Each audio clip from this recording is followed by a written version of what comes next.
Hello students, welcome back again on your YouTube channel Physics by Shri Ram sir. बच्चों चलिए electric potential capacitance के एक और लेक्चर में आपका स्वागत है। और बच्चों इसके अंदर हम लोग फर्दर और क्वेश्चंस करेंगे और हम चीज़ें समझेंगे। तो चलिए स्टार्ट करते हैं बच्चों। तो क्वेश्चन आपकी स्क्रीन पे दिख रहा है बच्चों। Name the physical quantity whose SI unit is joule upon coulomb.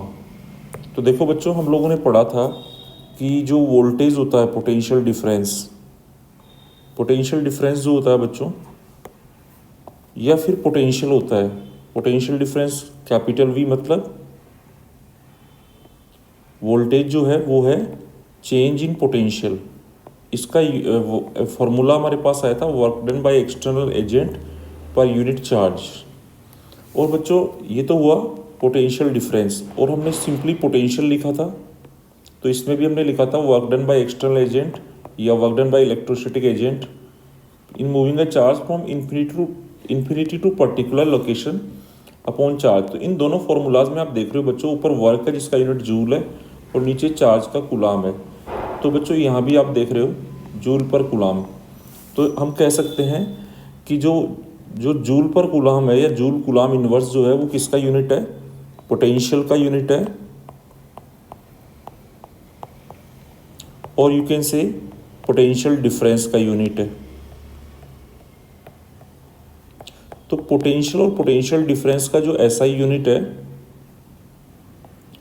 वो प्यारे बच्चों क्या है? वो है जूल पर कूलम। फिर आगे आपसे पूछा है बच्चों ये स्केलर होता है या वेक्टर। तो देखो बच्चों, वर्क भी स्केलर है और चार्ज भी स्केलर है। तो वर्क अपॉन चार्ज मतलब पोटेंशियल डिफरेंस या पोटेंशियल, ये भी स्केलर है। तो आंसर हो जाएगा स्केलर। चलिए बच्चों नेक्स्ट क्वेश्चन पे चलते हैं। नेक्स्ट क्वेश्चन आपके सामने प्रेजेंट है बच्चों, देखते हैं इसमें क्या बोला जा रहा है। So this is also a good question, और इस क्वेश्चन को अब हम करेंगे।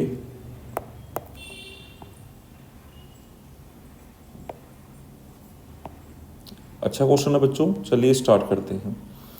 तो इसमें हमसे बोला बच्चों the two graphs are drawn below shows the variation of electrostatic potential V with 1 by R, where R being the distance of field point from point charge। तो देखो ये कोई पॉइंट चार्ज है, लेट्स से स्मॉल क्यू। तो ये एक small q charge है बच्चों, और स्मॉल क्यू से जो डिस्टेंस है बच्चों वो है R। और यहाँ पे पोटेंशियल होता है बच्चों, हमसे बोला है पोटेंशियल जो है V इक्वल्स टू होता है बच्चों के क्यू बाई आर। तो हमसे पूछा है दो चार्जेस के लिए ये ग्राफ बनाएं। What are the sign of the two charges and which charge has a larger magnitude and why. तो काफ़ी अच्छा क्वेश्चन है बच्चों समझने के लिए, this is a good question. और चलिए बच्चों V equal to k q by r होता है, तो इसको हम लिख सकते हैं electrostatic constant k q into 1 by r. इसको हमने ऐसे लिख दिया बच्चों। अब मैंने आपसे कहा था बच्चों जिसके बीच में ग्राफ बनाया हुआ होता है उसको सर्कल कर लेंगे। तो एक्स एक्सिस पे किसको लिया है? 1 बाई आर को, और वाई एक्सिस पे किसको लिया है? वी को। तो इधर भी सर्कल कर लो, 1 बाई आर को सर्कल कर लो, और बच्चों इधर वी को सर्कल कर लो। कर लिया सर्कल। अब वाई एक्सिस पे लिया है एक चीज़ को, एक को एक्स पे लिया है। तो एक्स पे जिसको लिया आपने उसको सर्कल कर लिया, और वाई पे जिसको लिया बच्चों उसको भी आपने क्या कर लिया? सर्कल कर लिया। अब बच्चों सर्कल पे पावर देखनी है, तो सर्कल पे यहाँ पावर 1 है, यहाँ पावर 1 है बच्चों सर्कल पे, और यहाँ भी बच्चों 1 है। और यहाँ प्लस एक्स के मल्टीप्लाई में जब 1 1 पावर होता है तो ग्राफ होता है स्ट्रेट लाइन। और यहाँ प्लस में सी नहीं है बच्चों, जो प्लस सी होता है वो 0 है यहाँ पे। तो ये y equal to m x plus c graph हो गया, लेकिन उसमें सी 0 है। तो सी 0 तो straight line passing through origin, ये ग्राफ बनेगा जो कि आपको डायग्राम में भी दिया हुआ है। तो अल्टीमेटली ग्राफ कैसा बना बच्चों? तो इधर की तरफ 1 बाई आर को लिया है, तो 1 बाई आर बेटा इस एक्सिस पे है, ये आर नहीं है बेटा 1 बाई आर है, और इधर वी को लिया है। अब यहाँ Q1 और Q2 के लिए दो ग्राफ बनाए हुए हैं। एक ग्राफ बच्चों ये बनाया हुआ है और दूसरा ये बनाया हुआ है। ये Q2 के लिए है और ये Q1 के लिए है। अब जरा देखिए बच्चों, ये जो Q1 Q2 के लिए ग्राफ बनाया हुआ है, इसमें जो Q1 है इसका जो, अगर इस लाइन को आप एक्सटेंड कर देते हैं Q2 वाली लाइन को, तो बच्चों Q1 वाले का तो एंगल ये बन रहा है और Q2 वाले का बच्चों ये एंगल बन रहा है। तो इस Q1 वाले के लिए थीटा लेस देन 90 है और Q2 वाले के लिए पॉजिटिव एक्स से एंगल लेते हैं ना, वो ग्रेटर देन 90 है। तो हम यहाँ पे कह सकते हैं इसका जो स्लोप है वो बेटा पॉजिटिव है, पहली बात। और इसका जो Q2 वाले का जो स्लोप है, इसका जो स्लोप है वो बच्चों नेगेटिव है।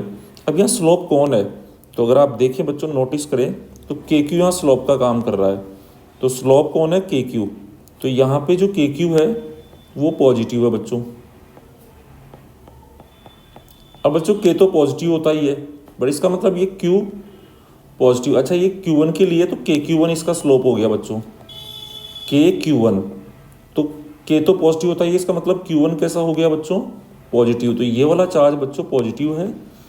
और यहाँ पे स्लोप क्या हो गया, KQ2। तो KQ2 क्या है बच्चों, नेगेटिव। तो Q2 क्या हो गया बच्चों यहाँ से, नेगेटिव। तो ये वाला चार्ज क्या है, नेगेटिव है। अब बच्चों अगर आप स्लोप का मैग्नीट्यूड देखें, तो अगर स्लोप को आप देखते हैं किसके लिए, Q2 के लिए, तो वो लार्जर वैल्यू का है मैग्नीट्यूड वाइज, पॉजिटिव नेगेटिव होगा। लेकिन अगर ढलान को देखो बच्चों, तो यहाँ एक बॉल रख दूँ मैं, तो ये बॉल यहाँ से फास्ट लुढ़क के आएगी। ये सीधा सा कम ज़्यादा देखने का तरीका होता है, इसमें साइन नहीं लगाते फिजिक्स में हम। यहाँ बॉल रख दूँ तो वो तो धीरे लुढ़क के आएगी। तो इसका स्लोप जो है बच्चों, ढलान एक तरीके से ज़्यादा है। तो इसका मतलब कि Q2 वाला जो है उसका ढलान या स्लोप ज़्यादा है बच्चों। तो यहाँ पे हम लोग सिंपल सी बात क्या लिख सकते हैं कि Q2 का जो स्लोप है उसका मैग्नीट्यूड Q1 के स्लोप के मैग्नीट्यूड से ज़्यादा है।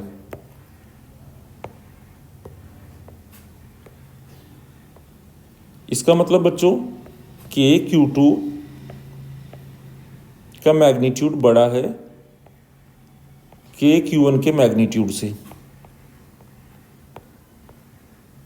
और प्यारे बच्चों K से K कट जाएगा, तो Q2 का जो मैग्नीट्यूड है, सेकंड वाला जो चार्ज है Q2, भले ही वो नेगेटिव है पर उसका मैग्नीट्यूड बड़ा है बच्चों फर्स्ट वाले से, Q1 से। इसीलिए स्लोप का वैल्यू नेगेटिव है बट ज़्यादा आ रहा है। तो ये आंसर्स हमारे पास आ गए। तो देखिए क्या है, what are the signs of the charges.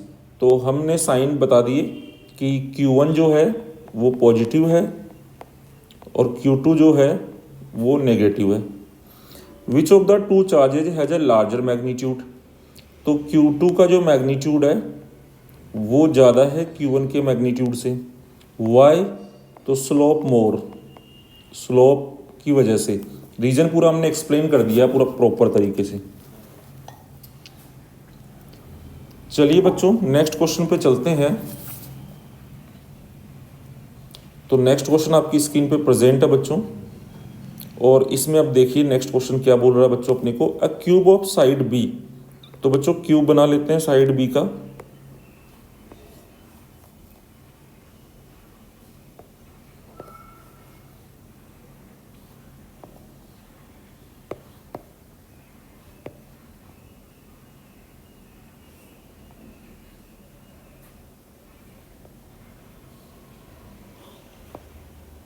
ये क्यूब है बच्चों जिसका साइड है B.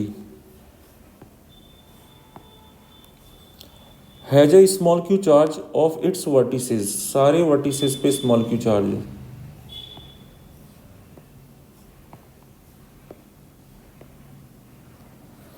Determine the potential and electric field due to this array at the centre. तो जो सेंटर पॉइंट है बच्चों उस पर पोटेंशियल भी बताना है और फील्ड भी बताना है। तो अगर आप देखेंगे इसमें,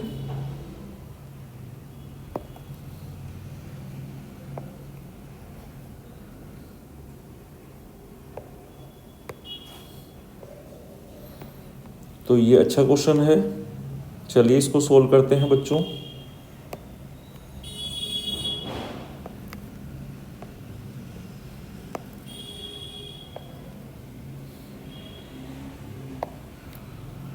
तो हमें पहले पोटेंशियल पूछा है, तो बच्चों हम लोग बात करते हैं पहले पोटेंशियल की,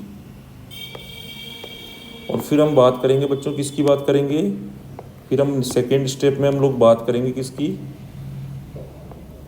फील्ड की बात करेंगे।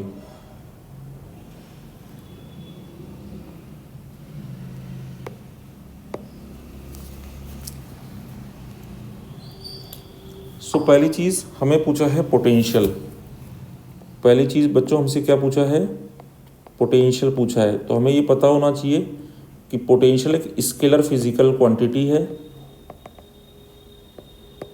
Scalar physical quantity. तो स्केलर क्वांटिटीज में सम कौन सा होता है, अलजेब्रिक सम होता है बच्चों। तो पहला काम हमें पोटेंशियल जो है वो स्केलर फिजिकल क्वांटिटी है, जब भी टोटल निकालना होगा बच्चों तो हम कौन सा सम करेंगे, हम सम करेंगे स्केलर फिजिकल क्वांटिटी है तो हम अलजेब्रिक सम करेंगे बच्चों, ठीक है। दूसरा, कोई भी क्यू चार्ज होता है बच्चों, कोई भी क्यू एक पॉइंट चार्ज है, तो उससे आर डिस्टेंस पे जो फील्ड होता है वो होता है पोटेंशियल जो होता है वो होता है के क्यू बाई आर। ये एक पॉइंट चार्ज का फॉर्मूला है, तो हमने फॉर्मूला भी लिख दिया। अब बच्चों यहाँ पे सारे स्मॉल क्यू चार्ज है तो सबकी वजह से पोटेंशियल होगा, लेकिन सेंटर पे हमसे पूछा है तो सेंटर का हमें डिस्टेंस चाहिए होगा कि सेंटर पॉइंट कहाँ पे है। तो अगर बच्चों आप पहले ये डिस्टेंस को देखें, इसी स्क्वायर में ये वाला डिस्टेंस देखें, तो ये आपका बी है, ये बी है और ये 90 डिग्री एंगल है यहाँ पे, तो आप देखेंगे तो ये आपका आ जाएगा डिस्टेंस √2b। ये जो डिस्टेंस आएगा इस स्क्वायर का डायगोनल वो आपका √2b आ जाएगा पाइथागोरस थ्योरम लगा के। फिर बच्चों ये वाला आप लेंगे नेक्स्ट बॉडी डायगोनल, तो इसके जस्ट सामने ये बॉडी डायगोनल को लेना पड़ेगा। तो बॉडी डायगोनल में देखो ये √2b है तो यहाँ पे ये एंगल 90 है, तो ये वाला डिस्टेंस हमारे पास हो जाएगा अंडर √2b डिस्टेंस का स्क्वायर प्लस b का स्क्वायर, तो ये आ जाएगा √3b स्क्वायर जो हो गया √3b। अब बच्चों हमें तो कौन सा चाहिए, हमें तो इसका हाफ चाहिए। हमें कितना चाहिए, हमें तो हाफ ही की नीड है क्योंकि सेंटर स्क्वायर के कॉर्नर से लेना है। तो ये वाला जो डिस्टेंस हो जाएगा बच्चों ये हो जाएगा √3b/2, ये हो जाएगा √3b/2। तो हर एक कॉर्नर से √3b/2 डिस्टेंस होगा। तो अगर हमें पोटेंशियल निकालना है तो एक चार्ज जितना क्रिएट करेगा दूसरा भी उतना करेगा, तीसरा भी उतना करेगा। तो यहाँ पे हम लिख सकते हैं potential at centre, potential at centre is 6 times potential due to 1 charge. तो ये हो जाएगा बच्चों 6 इंटू एक चार्ज का पोटेंशियल कितना होगा के, चार्ज का वैल्यू पुट करेंगे क्यू, और सेंटर से चार्ज का डिस्टेंस कितना है √3b/2। तो ये हो गया बच्चों 2 पर जाएगा, तो पोटेंशियल एट सेंटर हमारे पास आ जाएगा 12/√3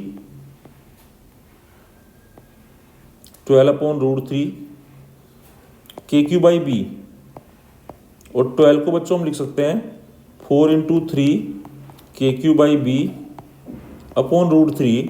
√3 से 3 को डिवाइड कर देंगे तो सेंटर में पोटेंशियल आ जाएगा बच्चों 4√3। कितना आ जाएगा बच्चों सेंटर पे, 4√3 पोटेंशियल का वैल्यू सेंटर पे हमें मिल जाएगा। तो 4√3 जो है KQ/B हमारा फाइनल आंसर हो जाएगा।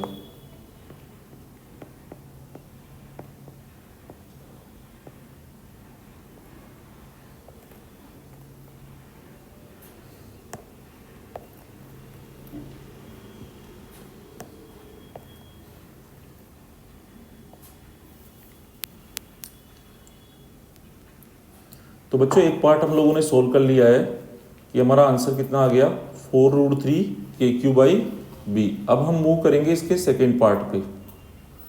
तो सेकंड पार्ट पे जब हम मूव करेंगे तो हमें अब की बार फील्ड निकालना है बच्चों। क्या निकालना है?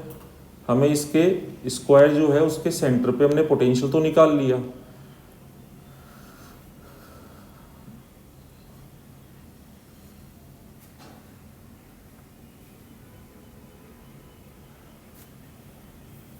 अच्छा एक चीज़ हमने थोड़ी सी हल्की सी मिस्टेक हुई है बच्चों, यहाँ पे कॉर्नर्स जो है एजेस 8 है, तो यहाँ 6 नहीं आएगा, यहाँ 8 आएगा। तो ये 8 कर देंगे बच्चों। 8 एजेस है, 8 चार्जेज है ना बच्चों। इसमें जो फेसेज है वो 6 है, कॉर्नर्स तो 8 है। तो यहाँ पे हमारे पास ये आ जाएगा 16/√3, 16/√3। तो हमारा ये 16/√3 रहेगा बच्चों, 16/√3। अब दूसरे क्वेश्चन में हमसे बच्चों फील्ड पूछा है, तो सेकंड पार्ट को सोल्व कर लेते हैं अब, जिसमें हमें इलेक्ट्रिक फील्ड पूछा हुआ है। तो इलेक्ट्रिक फील्ड कैसी क्वांटिटी है बच्चों? वेक्टर क्वांटिटी है, तो इसमें तो डायरेक्शन का भी रोल होगा बच्चों। तो एक चीज़ आपको बहुत अच्छे से इसमें ध्यान रखनी है, क्योंकि इसमें डायरेक्शन का भी रोल होगा। तो सेकंड अपने को निकालना है इलेक्ट्रिक फील्ड।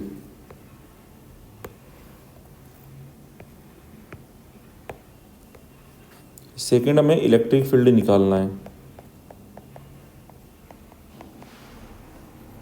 तो हमें ये अच्छी तरह पता है कि ये एक वेक्टर फिजिकल क्वांटिटी है,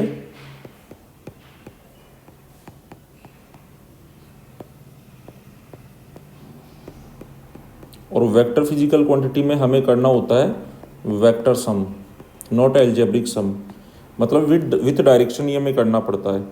तो अगर हम यहाँ पे देखें बच्चों, तो अगर मैं आपको बताऊं कि इसके अंदर अगर इस लाइन को हम एक्स एक्सिस ले लेते हैं, तो ये वाली जो लाइन, ये इसके डायगोनल्स जो हैं वो म्यूचुअली परपेंडिकुलर होंगे। तो हम इसको क्या करते हैं, जैसे एक डायगोनल हमारे पास में ये हो गया, एक डायगोनल ये हो गया, ऐसे 3 डायगोनल होंगे जो एक दूसरे के इस तरह से। लेकिन इस डायग्राम में उसको प्रेजेंट कर पाना थोड़ा मुश्किल होगा, लेकिन आप इतना समझ सकते हैं कि इस वाले क्यू के कारण इलेक्ट्रिक फील्ड इधर होगा, तो इस वाले क्यू के कारण इधर होगा, ऐसे उधर वाले क्यू के कारण इधर होगा बच्चों। तो जो ये वाला जो क्यू है इसका इधर होगा। इस तरह से ये फील्ड्स जो हैं वो अपोजिट क्रिएट होंगे बच्चों डायरेक्शन में। कोई भी जो फील्ड होगा ये 2D में हमने जैसे बना दिया, 3D में आप देखें तो ये वाला जो क्यू चार्ज है ये अगर सेंटर से अवे क्रिएट करेगा, तो इसका बॉडी डायगोनल पे जो आएगा वो बच्चों इसके अपोजिट क्रिएट करेगा। सिमिलरली ये वाला जो चार्ज है ये जिधर फील्ड क्रिएट करेगा उसके अपोजिट ये दूसरा वाला क्रिएट करेगा। और थर्ड वाला जो है बच्चों, थर्ड वाला जिधर क्रिएट करेगा ये, इसका जो बॉडी डायगोनल है वो इसके अगेंस्ट क्रिएट करेगा। तो अगर हम देखें तो बॉडी डायगोनल्स के अकॉर्डिंग भी अगर हम देखें तो ये एक दूसरे के अगेंस्ट फील्ड होंगी। सिमिलरली अगर हम यहाँ पे देखें, एक बार वापस से बच्चों रीड्रू कर लेते हैं, थोड़ी क्लियरिटी और अच्छे से आ जाए। तो जैसे फॉर एग्जांपल मैंने एक बार लाइन ड्रॉ कर देता हूँ पहले, कि ये जो डायगोनल है मैंने इसको इससे मिला दिया, अब जस्ट अपोजिट डायगोनल से। तो इनके फील्ड्स कैसे हो गए कि एक का इधर हो गया तो दूसरे का बच्चों इधर हो गया। फिर हम दूसरे वाले पे चलते हैं, नेक्स्ट वाले पे।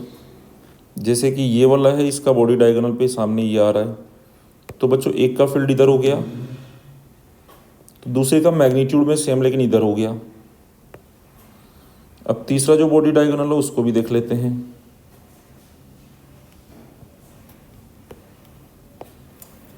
तो तीसरा जो बॉडी डायगोनल बचा हमारे पास,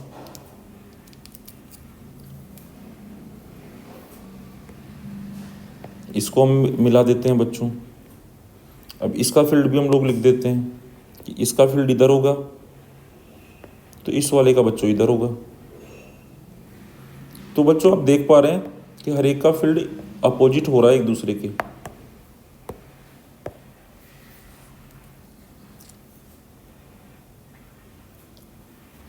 सो यहाँ पे हम लोग लिख सकते हैं कि magnitude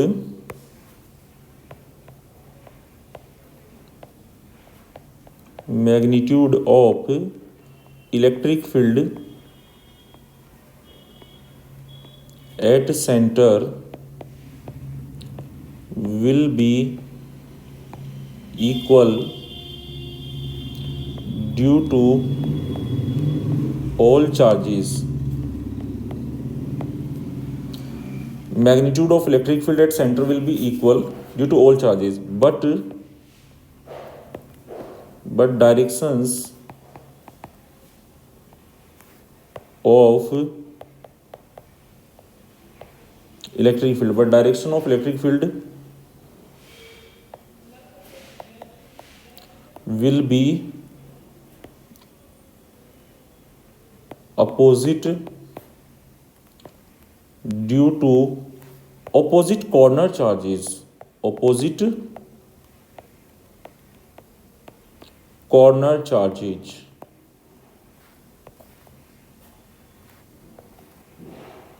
So they will cancel. So they will cancel each other, and net electric field at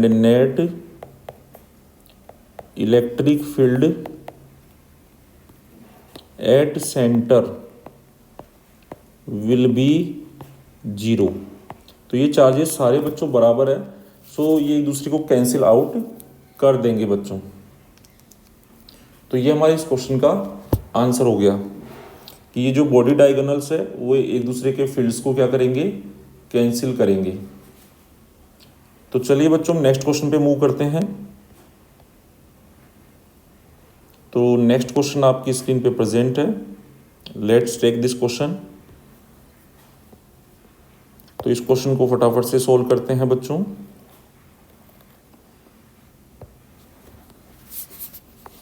so let's see this question. A regular hexagon, अब की बार क्या बना दिया बच्चों, 1 2 3 4 5 6।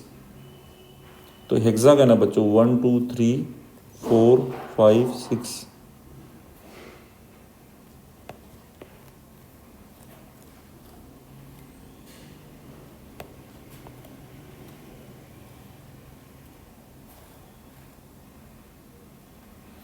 This is a regular hexagon बच्चों, ठीक है। ऑफ साइड 10 सेंटीमीटर, तो ये साइड जो है बच्चों ये 10 सेंटीमीटर बोली है आपको, और हर एक वर्टिसेस पे 5 माइक्रोकूलम का चार्ज है।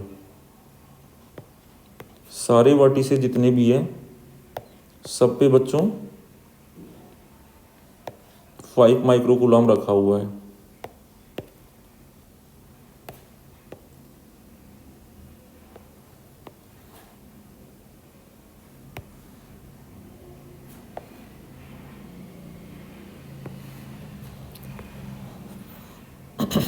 अब हमें सेंटर पे पोटेंशियल पूछा है बच्चों।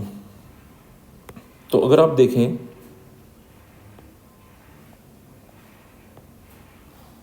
तो अगर हम इस तरह से ज्वाइन करें तो बच्चों पोटेंशियल स्केलर क्वांटिटी है, तो हमें 6 का पोटेंशियल ऐड करना पड़ेगा। तो potential due two point charge लिख देते हैं पहले, कि एक पॉइंट चार्ज फॉर्मूला लिखना जरूरी है बच्चों। तो potential due two point charge होता है KQ/R। आर क्या है, पॉइंट का डिस्टेंस। तो बच्चों यहाँ पे आर का काम कौन करेगा, ये आर होगा बच्चों। तो ये मुझे निकालना है। तो यहाँ से अगर आप देखें तो ये 360 का जो एंगल है इसको इन्होंने डिवाइड कर दिया बच्चों। यहाँ पे अगर आप देखिए ये पूरा एंगल 360 होता है, तो 360 को यहाँ पे डिवाइड कर दिया 60 60 60। तो ये एंगल 60 डिग्री हो गया बच्चों। अब अगर आप देखें तो ये साइड और ये साइड सेम है, तो अपोजिट एंगल भी इक्वल होंगे। तो बेटा ये एंगल भी 60 हो जाएगा और ये भी 60 हो जाएगा। अब ये जो 10 सेंटीमीटर साइड है, ये वाली साइड कितनी है, 10 सेंटीमीटर। अब मुझे ये वाली निकालनी है, तो मेरे को उसके लिए क्या करना पड़ेगा बच्चों, तीनों एंगल इक्वल है। अगर आप देख रहे हो ये 10 सेंटीमीटर है,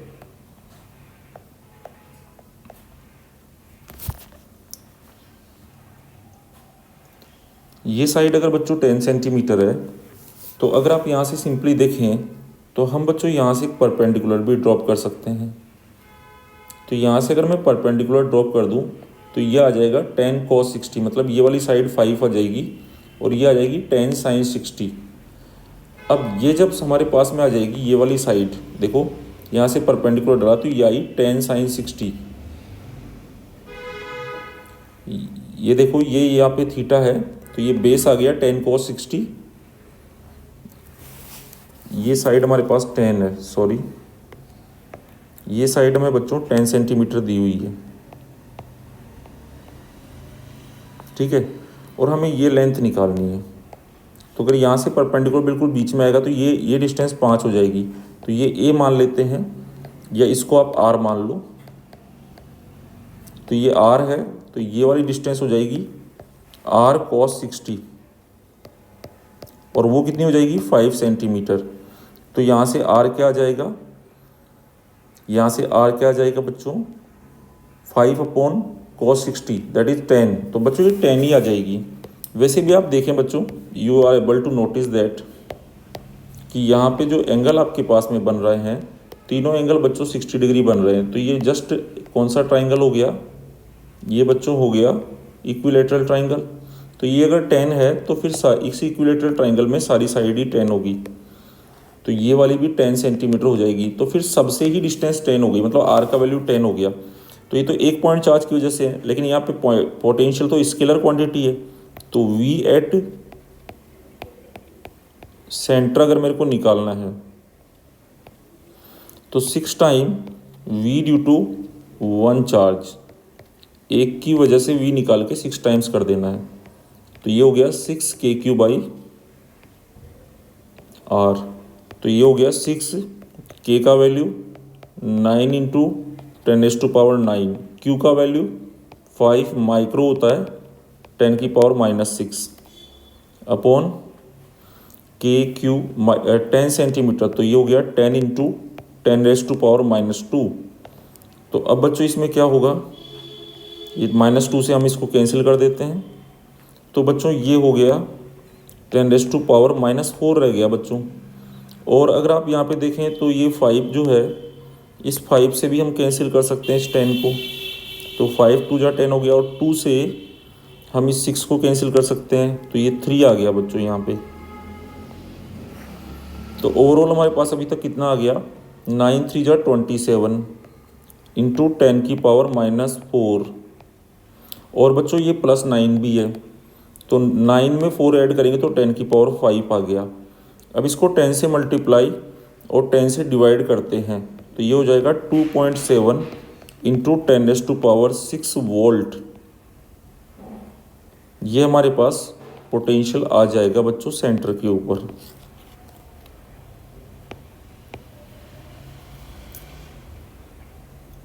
तो ये हमने सेंटर पे पोटेंशियल निकाल लिया बच्चों। तो सेंटर पे हमारे पास पोटेंशियल का वैल्यू कितना आ गया है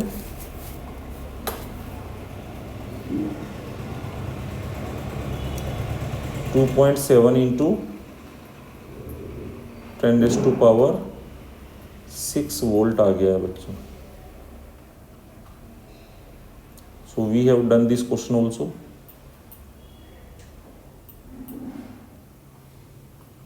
तो ये क्वेश्चन भी हम लोगों ने कंप्लीट कर लिया है बच्चों। चलिए अब हम नेक्स्ट क्वेश्चन पे मूव करेंगे।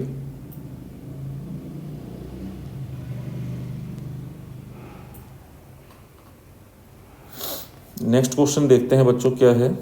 So this is the next question on your screen.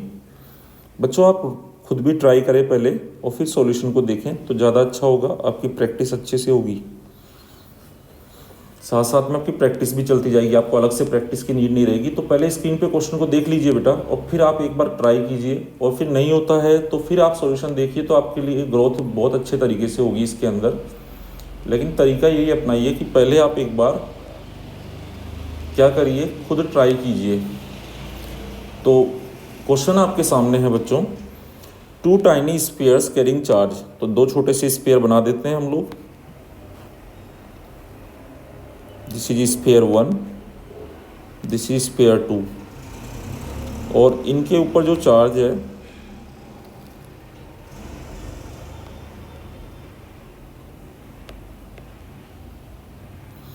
वो है बच्चों, इसके ऊपर जो चार्ज है उसको हम बोल देते हैं Q1, that is given 1.5 micro coulomb. अगर कूलाम में कभी जरूरत पड़े तो पहले ही बना के रख लो। 10⁻⁻⁶ होता है माइक्रो का वैल्यू। और Q2 का वैल्यू बच्चों आपको गिवन है 2.5 माइक्रो कूलाम। तो इसको हम लिख सकते हैं 2.5 और माइक्रो होता है 10⁻⁻⁶ कूलाम, हमने लिख दिया बच्चों। Find the potential and electric field at the mid point of the line joining the two charges और लोकेटेड 30 सेंटीमीटर अपार्ट। तो इनके बीच का जो डिस्टेंस है उसको हम D बोल देते हैं, दैट इज 30 सेंटीमीटर। और बच्चों में जो है यहाँ पे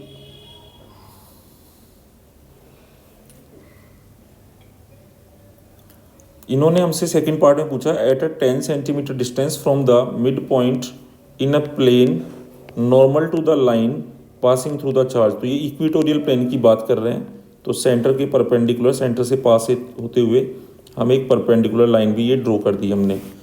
तो हमें पहले इस मिड पॉइंट पे यहाँ निकालना है बच्चों। तो दोनों चार्ज अपना अपना पोटेंशियल क्रिएट करेंगे और उसका सिंपल एल्जेब्रिक सम करना है। लेकिन जब आप फॉर्मूला लिखते हैं बच्चों V इक्वल टू KQ/R लगाते हैं पॉइंट चार्ज की वजह से, तो ये आपको ध्यान रखना है कि Q का वैल्यू विथ साइन ही आप डालते हैं। और ये तभी वैलिड होता है जब इनफाइनाइट डिस्टेंस पे पोटेंशियल जीरो लेते हैं। वैसे भी R इनफाइनाइट डालोगे तो बच्चों जीरो आएगा। तो यहाँ पे हम लोग पहले क्या निकालते हैं, यहाँ पे हम लोग क्या निकाल रहे हैं बच्चों, पहले we are calculating the potential at mid point. तो फर्स्ट पार्ट को सोल्व करते हैं, पोटेंशियल एट मिड पॉइंट।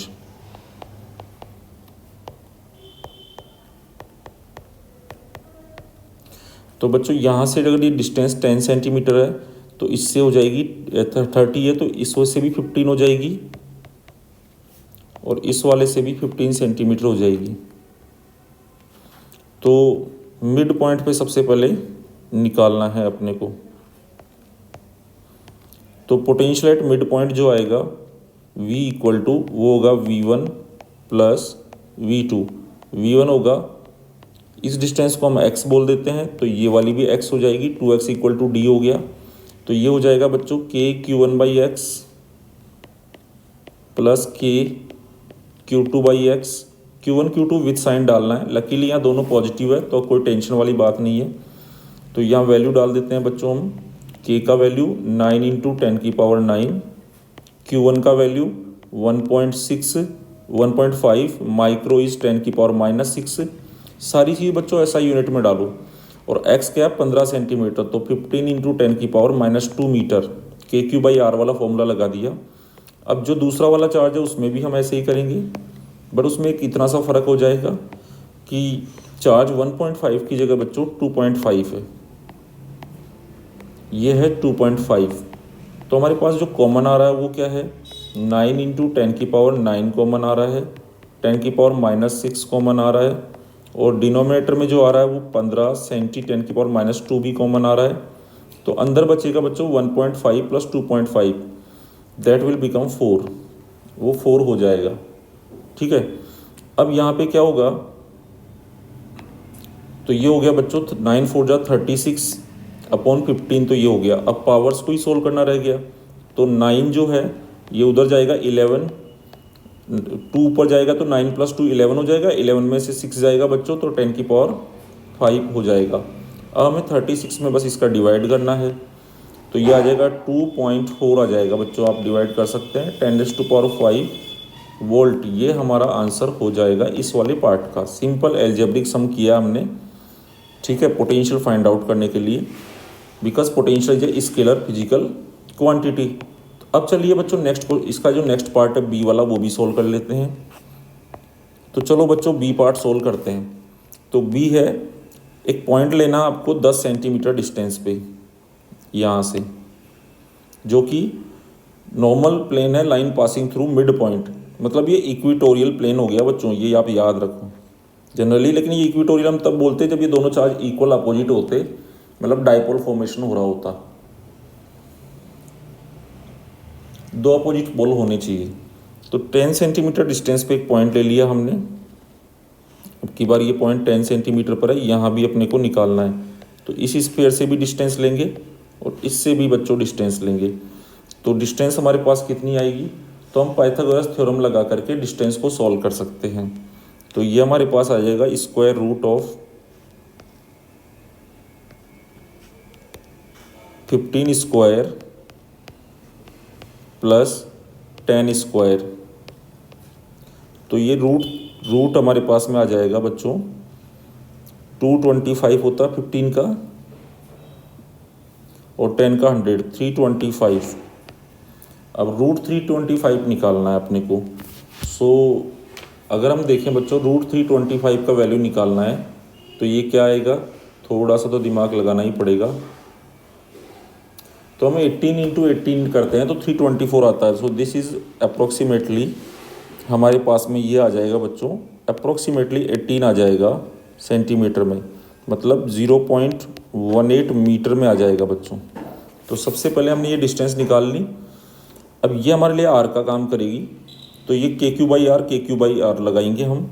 तो V हमें निकालना है, तो पहला चार्ज है KQ1 और डिस्टेंस तो R ही है सेम, प्लस दूसरा है KQ2 और डिस्टेंस उससे भी R ही है, तो KQ2/R। K का वैल्यू डालते हैं 9 इंटू 10 की पावर 9, Q1 का वैल्यू है 1.5 इंटू 10 की पावर -6, और डिस्टेंस कितनी है बच्चों यहाँ से 18 centimetre. So 18 into 10 to power -2। Second वाले के लिए भी बच्चों एज इट इज अप्लाई करते हैं।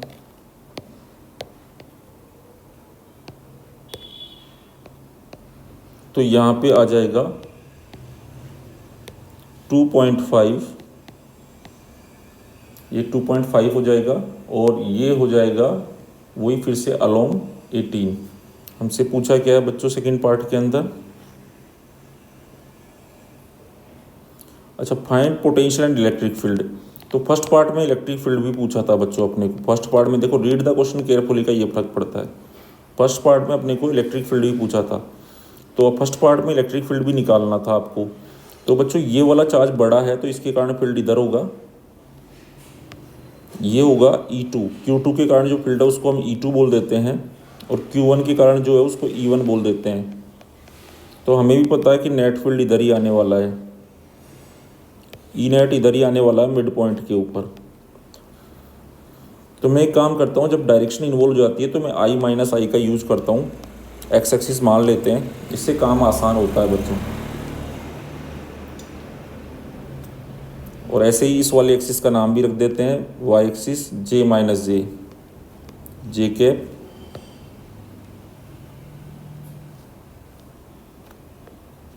और डाउन साइड में जो नाम रख देंगे अपन -J कैप। तो ये काम आता है बच्चों जब वेक्टर के साथ डील करना है तो इसकी ज़रूरत पड़ती है। तो E1 का जो वैल्यू है, E1 किधर है, E1 है बच्चों I कैप में, और E2 किधर है बच्चों -I कैप में। तो ये मैग्नीट्यूड इनटू डायरेक्शन अलग अलग लिखेंगे बच्चों हम। तो चलिए E एट मिड पॉइंट भी निकालते हैं।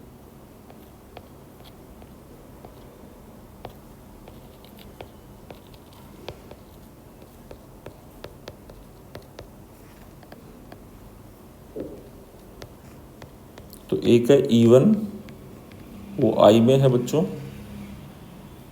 और दूसरा फील्ड E2 है, वो -I में है। अब जो भी होगा वो अपने आप आंसर में आएगा। और कोई भी Q चार्ज होता है उससे R डिस्टेंस पे फील्ड का फॉर्मूला होता है KQ/R²। तो ये हम मैग्नीट्यूड के लिए यूज़ करेंगे। तो E1 के लिए हम लिखेंगे KQ1, और डिस्टेंस हमने क्या ली है वहाँ से, x मानी है 15, तो x स्क्वायर, ये हो गया फर्स्ट, KQ2/x²। मैग्नीट्यूड, बेटा मैग्नीट्यूड अलग से लिखो, डायरेक्शन अलग से लिखो, दिमाग से गलती से बचोगे, वरना Q1 Q2 with sign use करोगे। पोटेंशियल में विथ साइन यूज़ करो, यहाँ डायरेक्शन का टेंशन नहीं है, लेकिन फील्ड में मैग्नीट्यूड अलग लिखो, डायरेक्शन अलग लिखो, तो गलती से बचोगे। तो अब इससे क्या होगा कि जो भी अंदर नेगेटिव होगा वो सब पॉजिटिव बन जाएगा मोड से।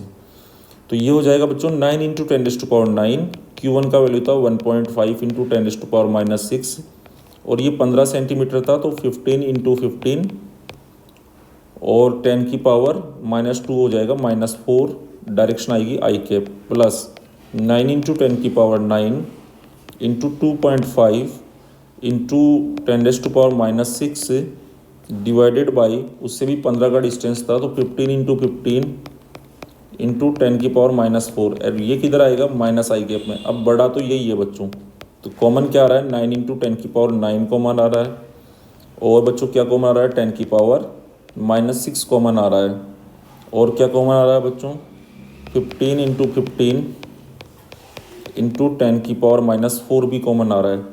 तो यहाँ से अगर आई कैप को भी कॉमन ले लें तो यहाँ बचेगा 1.5, और ये माइनस साइन जो है ये 2.5 के साथ मिलेगा, तो यहाँ बचेगा माइनस का 2.5, तो ये अल्टीमेटली माइनस का 1 बच जाएगा। तो माइनस का 1 इंटू आई कैप माइनस आई कैप ही आ जाएगा। अब वैल्यू पे बात करें बच्चों, तो ये इससे हमने पावर्स को कैंसिल कर देते हैं। पहले हम पावर्स कैंसिल करते हैं, -4 से -6 काटा, -2 9 में ऐड करो बच्चों, तो -2 9 में ऐड करोगे तो 7 पावर यहाँ रह गई। अब बच्चों यहाँ पे अगर आप देखो तो 9 इंटू 10⁻⁷ है, इसको हम लिख सकते हैं 900 इंटू 10⁵, और नीचे हो जाएगा 225, और यहाँ -1 आई कैप। तो 900 में 225 का डिवाइड करना है अब अपन लोगों को, 900 डिवाइडेड बाई 225, तो ये एग्जैक्टली 4 आ रहा है बच्चों डिवाइड करने पे।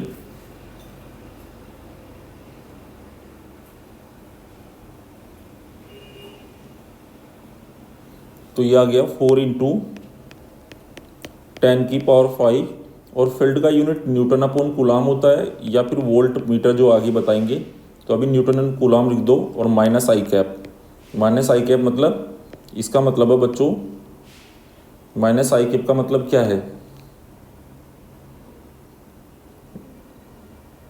Q2 to Q1, Q2 to Q1, यही माइनस आई कैप का मतलब है। फिर हमें बच्चों फील्ड पोटेंशियल, अब फील्ड इस वाले पॉइंट पे भी निकालना है, तो चलिए अब इसका काम कर रहे हैं हम लोग। पहले वाले में हमने पोटेंशियल निकाला था पर फील्ड नहीं निकाला, अब इसमें हम फील्ड भी निकाल रहे हैं पोटेंशियल भी, तो पहले पोटेंशियल निकाल लेते हैं। तो हमें इसको सॉल्व करना है, तो जो कॉमन आ रहा है वो कॉमन लो बच्चों, 9 कॉमन आ रहा है, 9 इंटू 10⁹ कॉमन आ रहा है, 10⁻⁻�6 कॉमन आ रहा है बच्चों, और डिनोमिनेटर में तो कॉमन आ ही रहा है 18 इंटू 10⁻⁻², और बच्चों यहाँ पे आप जैसे पहले किया था 1.5 प्लस 2.5, ये 4 बन जाएगा। 9 से इस 18 को कट कर दे 2 हो जाएगा, 2 से 4 को कट कर दे ये भी 2 हो जाएगा बच्चों। तो ये हमारे पास आ जाएगा पावर्स सिंपली -2 से -4, 2 इंटू 10⁵ वोल्ट, ये हमारे पास पोटेंशियल का वैल्यू आ जाएगा। तो एक आंसर हमारा ये हो गया, एक आंसर हमारा ये हो गया बच्चों। फर्स्ट वाले के 2 आंसर थे, एक तो ये है, दूसरा ये है। ये फील्ड पोटेंशियल मिड पॉइंट पे, पोटेंशियल एंड फील्ड। अब पोटेंशियल हमने निकाल दिया वहाँ पे, अब अपन फील्ड भी निकालेंगे बच्चों वहाँ पे।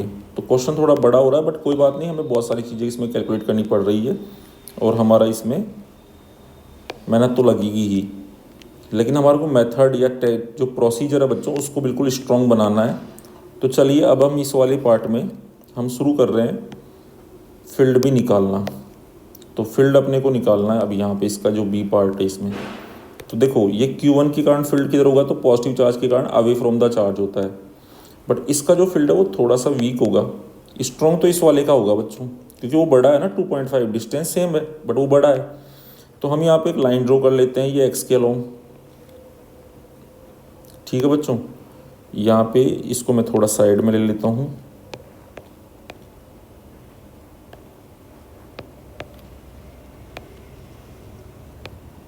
ठीक है। और ये लाइन को भी हम एक्सटेंड कर देते हैं बच्चों, इसको थोड़ा सा छोटा करना पड़ेगा।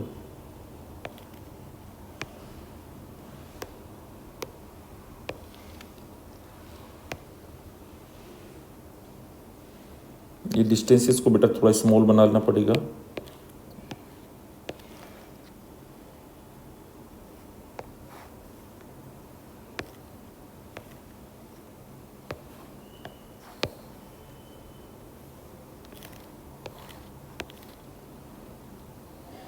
चलिए बच्चों, तो देखो ये चार्ज बेटा थोड़ा सा छोटा है 1.5, ये थोड़ा स्मॉल चार्ज है, ये थोड़ा चार्ज बड़ा है तो इसका फील्ड बड़ा आएगा, छोटे वाले का थोड़ा छोटा आएगा।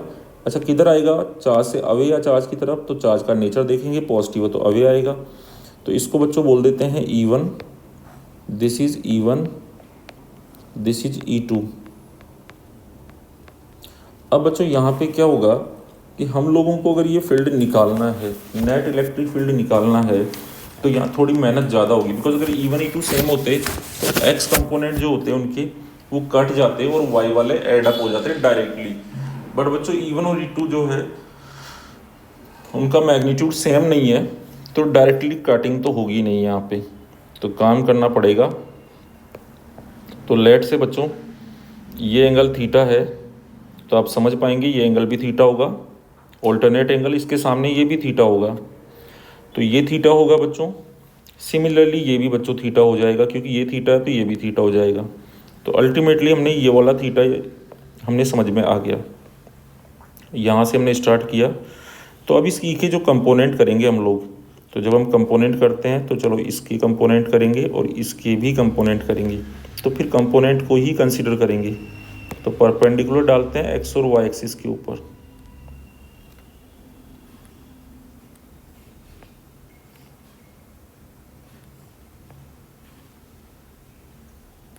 ओके, तो यहाँ पे होगा E1 कॉस थीटा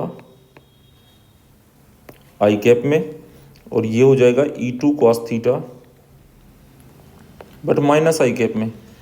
सिमिलरली ये वाले कंपोनेंट बच्चों एडिटिव रहेंगे,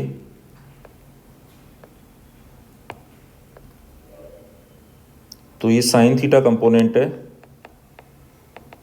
E1 sine theta and E2 sine theta, और ये दोनों कंपोनेंट होंगे जे कैप में।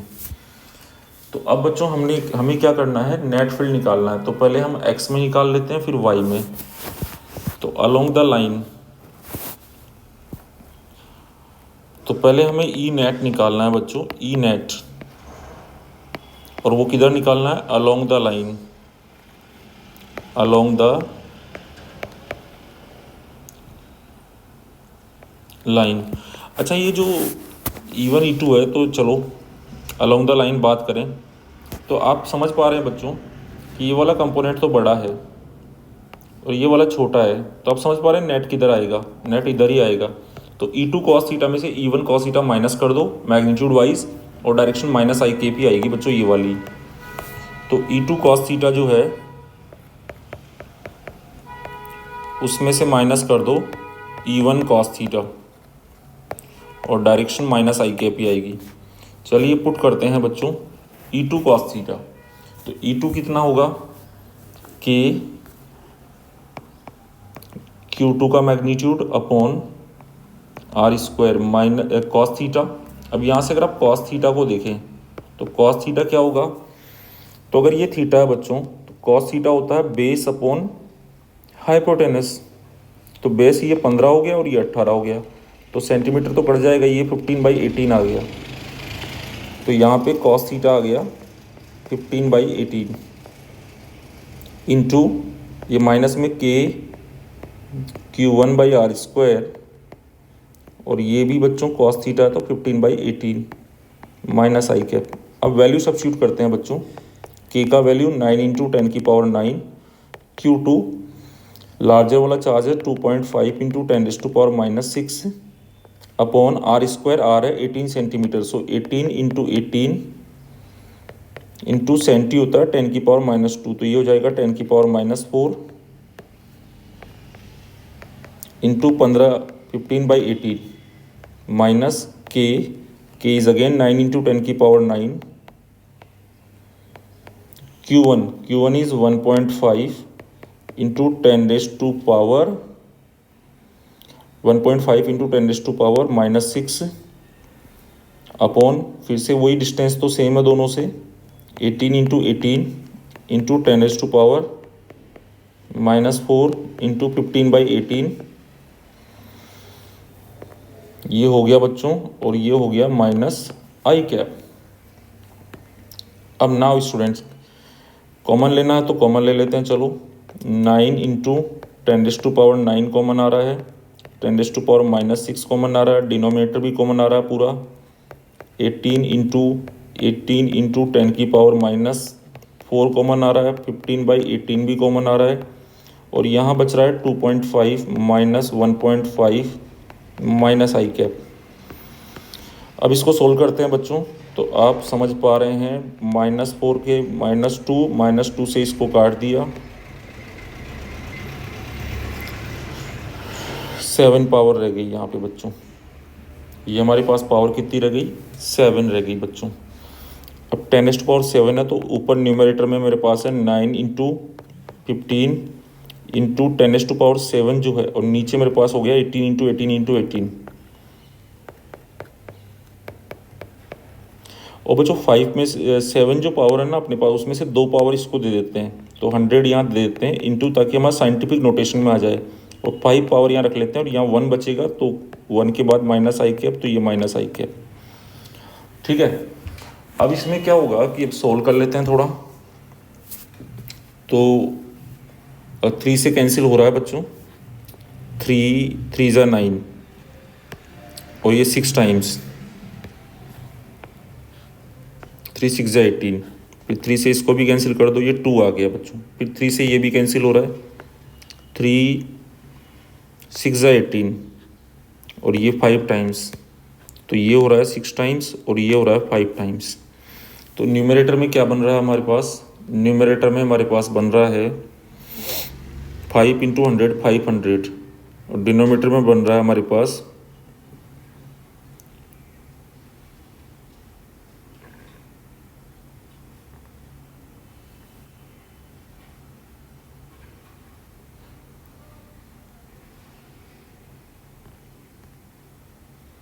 216। तो बच्चों ये हो गया ऊपर 500/216 इंटू 10⁻5 माइनस आई कैप। तो ये फील्ड कितना आ गया हमारे पास में, 500 में हम 216 का डिवाइड करना रहेगा बच्चों। तो 500 में 216 का डिवाइड करेंगे, थोड़ा सा कैलकुलेटिव क्वेश्चन है तो कॉन्सेप्चुअली आप समझ के चलें इसको। ये approximately 2.3 into 10⁻5 Newton upon coulomb आएगा माइनस आई कैप में। Got it. अब बच्चों ये तो हमने अलोंग द लाइन निकाला है, अभी आधा काम हुआ है बच्चों, पूरा काम नहीं हुआ है, ध्यान रहे। अब हमें दूसरा फिर निकालना है। दूसरा हमें किधर निकालना है, E net perpendicular to line निकालना है। तो E net perpendicular to line, तो ये हो जाएगा दोनों का साइन कंपोनेंट ऐड होगा बच्चों ऊपर, और ये डायरेक्शन ऊपर ही आ रही है दोनों की, तो दोनों एडिटिव ही होंगे, दोनों सेम डायरेक्शन में है। देखो बच्चों यहाँ पे ये दोनों कंपोनेंट सेम डायरेक्शन में है और ऊपर की तरफ ही है, तो ऐड कर देंगे और डायरेक्शन जे के पा जाएगी। तो पहले E2 का लिखा KQ2/R2²। अब फर्क क्या पड़ रहा है, साइन थीटा, वो होता है बच्चों साइन थीटा आपके पास होगा परपेंडिकुलर अपॉन हाइपोटेनस। तो ये 10 ये हुआ था 15/18, ये 10/18 हो जाएगा। तो बच्चों यहाँ 15 नहीं आएगा, यहाँ साइन थीटा है तो ये 10/18 आएगा। अब यहाँ पे हम वैल्यूज़ तो सारी रख ही सकते हैं, तो यहाँ ही से कॉपी मारते हैं एक बार, जो फ़र्क का है वो फ़र्क कर देंगे हम। तो E2 का वैल्यू तो वही आएगा, बस थीटा का वैल्यू बदल रहा है यहाँ पे और डायरेक्शन बदल रहा है। ठीक है, डायरेक्शन बदल रहा है, थीटा का वैल्यू बदल रहा है। सो 10/18 पॉजिटिव हो गया, यहाँ एडिटिव हो गया, ये भी एडिटिव हो गया, जे केप में आ गया, यहाँ भी 10/18। अब बच्चों ये जे केप में आ गया। अब अपने को इसको सॉल्व करना है, तो जैसे हमने पहले सॉल्व किया था सिमिलरली कॉमन लेके वैसे ही कर सकते हैं। तो सारा प्रोसीजर हम सेम ही कर सकते हैं, फ़र्क थोड़ा सा आ रहा है तो वो हम देखेंगे। तो बच्चों कॉमन कौन आ रहा है, 9 इंटू 10⁻9 कॉमन आ रहा है, 10⁻⁻6 फिर से कॉमन आ रहा है, अपॉन में कितना आ रहा है बच्चों 18 इंटू 18 कॉमन आ रहा है, 10⁻⁻4 कॉमन आ रहा है, और यहाँ से हमारे पास कॉमन क्या आ रहा है साइन थीटा के फॉर्म में 10/18 कॉमन आ रहा है, और फिर से 2.5 यहाँ पे आपके पास बच जाएगा जे कैप तो बार है ही 2.5 प्लस 1.5 4 हो गया बच्चों ये। तो यहाँ से 9 इंटू 4 इंटू 10, ये 4 है, ये 9 है, ये 10 है, और 10 की पावर 9 माइनस 6 तो 10 की पावर 3। ओके, और नीचे क्या है 18 इंटू 18 इंटू 18 इंटू 10 की power minus 4 newton upon coulomb J cap.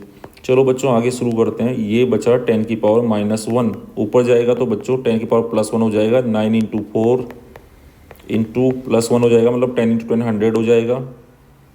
और नीचे क्या रह जाएगा, तो नीचे हमारे पास में डिनोमीटर में कुछ पावर्स में मिस्टेक तो नहीं हो रही है, एक बार के लिए चेक कर लेंगे बच्चों। तो ये -4 है, ये -6 है, सॉरी मिस्टेक थोड़ी सी ये हुई है बच्चों कि ये जो है 10 की पावर -4 जो है, इससे -6 काटेंगे -2 बचेगा, तो 10 की पावर 7 यहाँ बचेगी बच्चों। तो 9 ये वाला, 10 ये वाला, 4 ये वाला, और 10 की पावर कितनी बचेगी, यहाँ से -2 बचेगी, प्लस 7 बच जाएगी। और नीचे ये हमारे पास 18 इंटू 18 इंटू 18 है ही,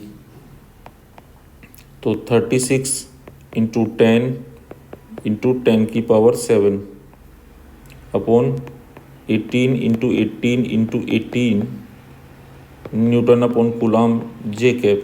सो यहाँ से इसको कैंसिल किया 2 टाइम्स, इसको कैंसिल किया 9 टाइम्स। तो अब हमारे पास में बच्चों ऊपर वाला जो है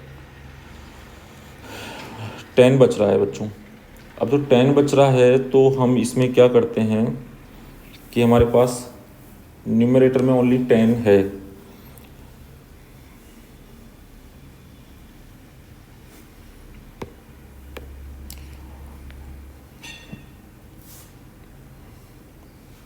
तो यहाँ पे 2 पावर इसको दे देते हैं, तो ये बच्चों ऊपर हो जाएगा 1000 हो जाएगा, और नीचे 18 इंटू 9, तो आई थिंक 162 हो जाएगा ये 18 इंटू 9, यस 162 इंटू 10 की पावर 5 आ जाएगा J cap newton upon coulomb. So 1000 divided by 162, so ये आ जाएगा 6.17, अप्रॉक्सीमेटली 6.17, मतलब 6.2 मानता हूँ मैं बच्चों इसको, 6.17 मतलब 6.2 इंटू 10 की power 5 Newton upon coulomb J cap. ये हमारे पास बच्चों परपेंडिकुलर टू लाइन आ गया, मतलब वाई कंपोनेंट आ गया। एक तरीके से बच्चों ये इलेक्ट्रिक फील्ड जो है ना, वो उसके बाद 2 कंपोनेंट है यहाँ पे, तो पहले हमने एक एक्स कंपोनेंट और वाई कंपोनेंट निकाल लिया, तो ये हमने कौन सा निकाला, वाई कंपोनेंट, और ये हमने कौन सा निकाला, एक्स कंपोनेंट, ये वाला हमने निकाला एक्स कंपोनेंट। तो अब दोनों कंपोनेंट्स को ऐड कर देंगे, 2.3 है इसमें और उसमें 6.2 है, तो यहाँ पे ई जो नेट आएगा, ई नेट वो आएगा बच्चों 2.3 into 10⁵ I cap plus 6.2 into 10⁵ newton upon J cap, ये हो गया newton upon coulomb. This is the final answer. ये इलेक्ट्रिक फील्ड वेक्टोरियल फॉर्म में निकाला हमने। अब बच्चों जब भी कोई वेक्टर आईजे में आ जाता है और आप चाहते हैं उसका मैग्नीट्यूड निकालना, तो यू कैन डू आई के कोफिशिएंट का स्क्वायर 2.3 इंटू 10⁵ का स्क्वायर प्लस 6.2 इंटू 10⁵ का स्क्वायर। अब जो पावर्स स्क्वायर में हो रही है वो तो एज इट इज़ बाहर निकल जाएगी, 10 की पावर 5 का स्क्वायर, तो स्क्वायर से रूट कट जाएगा, और रूट में क्या आएगा बच्चों 2.3 का स्क्वायर प्लस 6.2 का स्क्वायर, ये हमारे पास रूट में रहेगा। 2.3 का स्क्वायर 2.3 इंटू 2.3 5.29 हो रहा है बच्चों ये, और 6.2 का स्क्वायर। कई बार आप ऐसे भी कर सकते हैं कि यहाँ 6 कर दें और यहाँ पे 2 कर दें, या एक को बढ़ा दें एक को घटा दें, जैसे इसको आप 2.5 कर लें या 3 कर लें, इसको आप 6 कर लें, ऐसे करके अप्रोक्सीमेशन में भी जा सकते हैं। 6.2 इंटू 6.2 ये आ रहा बच्चों आपके पास 38.44, मतलब 38.5 मान लेते हैं न्यूटन अपॉन कूलाम। तो ये जो इलेक्ट्रिक फील्ड का मैग्नीट्यूड आएगा 38 प्लस 44 के आसपास जा रहा है। तो ये जो हमारे पास वैल्यू आ जाएगा, ये हमारे पास आ रहा है बच्चों 6.6 आ रहा है इंटू 10⁵ न्यूटन अपॉन कूलाम। ये हमारे पास मैग्नीट्यूड आ गया। अब कई बार नेट इलेक्ट्रिक फील्ड जो आता है पैरेललोग्राम लॉ से इसका वेक्टर एडिशन होता है, तो अगर जो नेट इलेक्ट्रिक फील्ड आता है उसका कई बार हमें डायरेक्शन भी निकालना पड़ता है। जैसे हमारे जो ओरिजिनल वेक्टर्स थे वो ये दोनों थे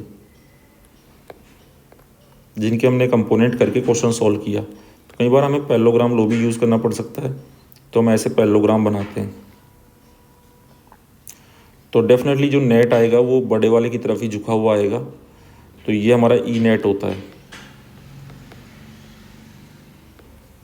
ओके, तो नेट इलेक्ट्रिक फील्ड जो है उसका हम किसी एक के साथ एंगल निकालना चाहिए E1 या E2 के साथ, तो हम वो एंगल भी निकाल सकते हैं बच्चों, but that will be the typical process. तो उसकी ज़रूरत नहीं है बिकॉज हमने ये जो लिख दिया है ये अपने आप ही वेक्टर फॉर्म में लिख दिया है। बाकी फिर भी अगर आप चाहें कि यार इस एक्स एक्सिस से एंगल निकालना चाहें तब तो बहुत ईजी है, यहाँ से कर सकते हैं कि वाई कंपो 10α, जैसे हम लिख सकते हैं 10α equal to Y component upon X component, तो 6.2 अपॉन 2.3 हो जाएगा बच्चों, बाकी कट जाएगी 10⁵। फिर ये क्या है अल्फ़ा, तो जब आप ऐसा करते हैं तो angle with x axis, angle with x axis लेते हैं बच्चों। और यहाँ पे अगर आप देखें तो आपका नेट फील्ड तो इधर आ रहा है, मतलब एक्स में तो नेट आपका इधर आया है कट के, और वाई में नेट आपका इधर आया है। तो ये आपका यहाँ पे ई एक्स इधर आया है और ई वाई बच्चों इधर आया है, और आपका ये लेट से रिजल्टेंट आया है, ये आपका ई नेट आया है। तो अगर आप यहाँ पे वाई में एक्स का डिवाइड कर रहे हैं तो यहाँ से ये अल्फ़ा आ रहा है, तो angle with negative X axis आ रहा है, ये नेगेटिव एक्स के साथ एंगल आ रहा है। तो यहाँ से अल्फ़ा को डायरेक्टली लिख सकते हैं, अल्फ़ा इक्वल टू 10 इनवर्स 2.69 आएगा बच्चों ये। और इसको सॉल्व नहीं करें, यहीं छोड़ दें बिकॉज आपको इसका सॉल्यूशन आता भी नहीं है। तो we have done this question also. अब बच्चों रिमेनिंग क्वेश्चन हम नेक्स्ट लेक्चर में करेंगे, और नेक्स्ट लेक्चर थोड़ा बड़ा हो सकता है, उसमें नंबर ऑफ क्वेश्चन ज़्यादा करेंगे, बट आप कॉन्सेप्ट को समझते चलिए और क्वेश्चंस को करते रहिए, फटाफट वो पता भी नहीं चलेगा कब आप first second third chapter complete कर लिया है। So thank you so much बच्चों फॉर वॉचिंग दिस वीडियो।